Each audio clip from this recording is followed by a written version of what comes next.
Hi, I'm Bruce Merrifield, and I'm getting to introduce this video. I'm the proud spear carrier of my boss here, Randy McLean, founder, chief software architect, kit and caboodle guy for WayPoint Analytics. Oh, well, that's pretty generous. And today I want to turn the tables, because I've heard Randy do demos before with lots of clients, and he talks about the whale curve and profitable customers and unprofitable customers. I said to Randy, I want to turn around. I'm going to say, imagine that I am, a distributor, and you've shown me the whale curve. Tell me, if you were my biggest head-to competitor, how would you compete with me? How would you unsheath your claws and just eat me alive? Well, that's a great question, actually. I love the idea of this. How would I attack you if you were my competition? I got good people. We're good, we've been in the business a long time. Yeah. We have, quote, good service. Systems are down. Yeah, we do what we do, and we've been, we're good at it, and that's who we are. And all our customers are good customers. Yeah, and we bust our butt for every customer. I mean, it doesn't matter. The next phone call, jump on. We want 2 rings. Don't let it ring any more than that. But we give everybody that great service. Oh yeah, sure you do. So what are you going to do to me? Huh? I'm bulletproof. Well, the thing is, you have a whale curve just like I do. And your whale curve is supported, your profits are supported by super profitable customers at the left side of the curve that basically give you your base profit. So those 2, 3, 4, 5 customers are giving me like 100%, or the 20% they give me 150% of my peak internal profits. I've got those too. Okay. Exactly. And then at the other end, you have all kinds of customers that drag you back down. Plus a lot of people in the middle that have no... That would be a million little minnows dying, 1,000 cuts, dying by 1,000 little... And then the 2% that are destroying 25% because they're 100 grand in sales, but they're giving me 2,000 orders a year. Yeah, so what's the thing I could do that will hurt you the most? The first thing is, I want to take your profits away so you don't have any cash flow that you can use to compete with me. Cool. What's the best way to do that? I have to poach 2 or maybe 3 customers that are your bread and butter. So you know who they are. Because we're your number 2 to me. We're getting the lion's share. Because we've been both in business for decades. Right. We've traded them back and forth. Yeah. And they're yours right now, but they used to be mine. They'll be mine again in the future.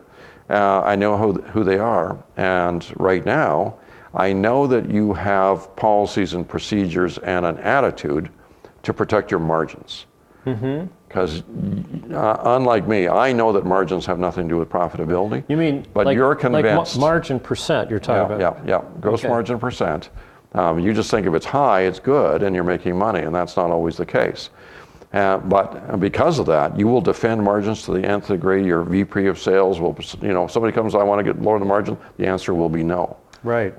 But if I know what the cost structures on those customers are. We're trying to sneak the prices up when no one's looking. Oh, sure. Yeah, right. Yeah, you got a price consultant in there, and they're telling you how to... The same old mediocre service, we're trying to actually sneak up the price when no one's looking. It builds a lot of trust with the customers. Well, exactly.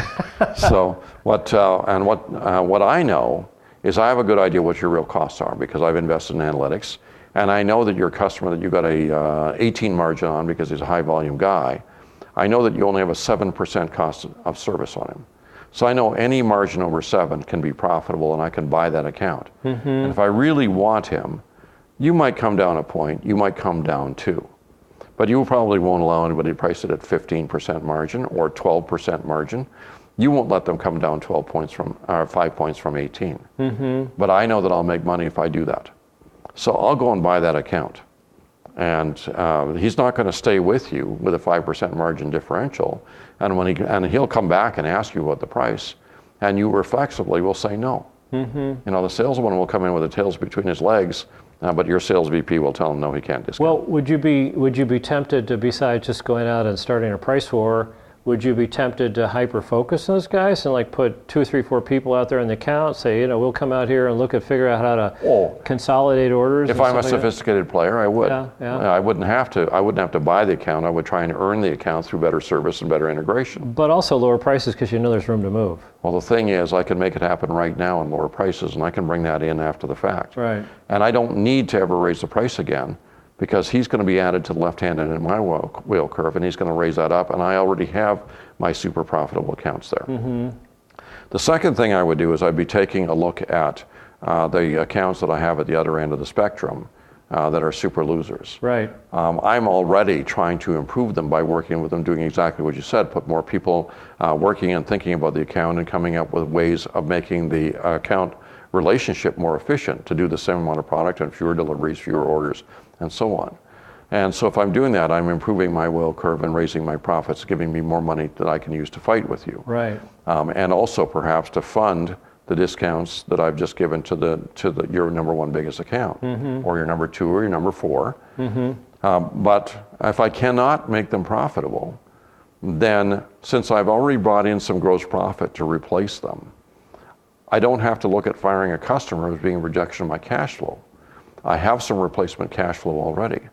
And so what that means is that I can afford to give up the account. So I can go back to the account and say, we're not going to be able to give you free delivery anymore except on your first order each week. I'm not going to be able to, and there's some new pricing on your products that are here. And if the account, blows a gasket and goes away, your guys will pick him up and it'll drag your whale curve down. You'll lose money on him, and that will compound your problem. You'll have even less cash flow to compete with. So what you're saying is, you're going to hit me, you're going to steal 2, 3, 4 guys from the cream, the head of the whale. Yeah. And then I'm actually going to have a lot more customers, because you're going to send me a couple of super big losers that are incorrigible, and then maybe another 20, 30, 40 little minnows that are a lot more than that, because more than that. Okay. Yeah, because so my phones are going to be ringing like crazy, and my trucks are going to be oversubscribed. You're going to think you're super busy, and you're going to feel all proud of. But there's no margin dollar in any of this activity. Yeah. Oh my. Yeah, because what I'll do is for the minnow customers, I'll invent a new service model. Sure. So I'll say, these guys don't need receivables. These guys don't need a salesman on the account. These guys are cash and carry. These guys pay a different price than regular customers that buy in volume. Yeah. Because they're not really wholesale customers. Yeah. They're retail customers. So I'll invent a whole regime. And then out of all the minnows I have, which is going to be 60, 70, 80% of all my customer base, I'm going to find that I have, more than half of those can be profitable if I don't have those costs. Right. And the other half, I'll put policies in place that will make them go away. Yeah. And they're going to come and paralyze your operation. You're going to be doing, if you think your cash sales is a big money loser right now, you just wait until I add, 30% more customers to your cash sale operation. Wow. And so at that point, you run out of financing sources. And so ultimately, I'm going to be the guy that's going to be able to rescue you by buying your company at nickels on the dollar later on, or you're going to get acquired by somebody else, or you're just going to go away. So the moral of the story is, if I don't solve the cross-subsidy problem, you're going to steal my cream and give me more of my losing activity I didn't know I was losing. Yeah. And I guess I better solve the problem. And then the other thing that's going to be interesting is, your customers that are clogging up your infrastructure and doing business with you on an unprofitable basis are going to have no safe place to go. Eventually, they're going to have to come back and become profitable contributions to my company or somebody else's, because you're not going to be there to voluntarily take your money and hand it to them. Exactly. After I go out of business, because I'm the big charity case guy, then you could play hardball with them, they'll have to pay up. And this is the dangerous thing about it when you think about it.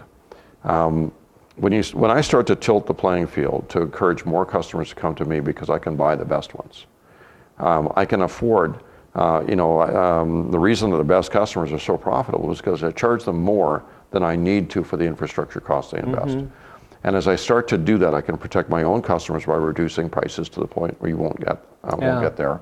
As long as I don't need that money, which is right now going to subsidies on the other end of the whale curve for the money losers. I don't need that money anymore. It was never that I got to keep it.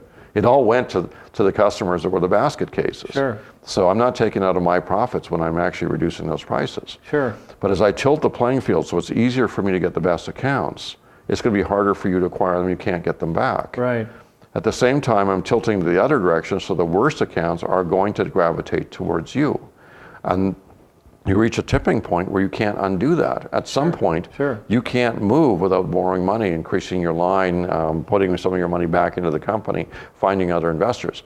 You're basically presiding over a money-losing operation, and for every increment of time that you're open, you have to find more money to feed the fire or disappear. Gosh, maybe we ought to call it cross-subsidy analytics management. Well, A new name. I well, mean, that's what it's always been. You know, our clients are always trading customers. They're trying to manage that trading process and do exactly these things. Sure. And so, you know, I'm an aggressive competitor. Okay. I hope that you're out of business. I hope to put you out of business. Well, fortunately, you're not my competitor. I got a guy who's just, you know, he's further backward than I am. So I'm going to be the first guy. I'm going to make it happen. Okay, well, good for you. All right, thank you. All right, so I hope this is something that was an interesting discussion for you. And for heaven's sakes, don't be the victim of one of these processes. And if you look around you and you start seeing your competitors, you know, starting to do crazy pricing on the best accounts and you're losing customers to them, or you're starting to get more inquiries from people that are going to do business in a very poor way, or you're having a sudden influx of smaller accounts that used to work with other people that are coming to you because they don't like the policy across the street. Those are signs that this is happening to you. That's right. and if you don't catch on to it, you know, your options get more and more limited with time. Yeah. So I hope this is something that you can prevent, and in fact, I hope that you're the doer and not the doee in the future. So thanks for spending time with us, and we'll look forward to seeing you in future videos. Great. Thank you, Bruce. Thanks.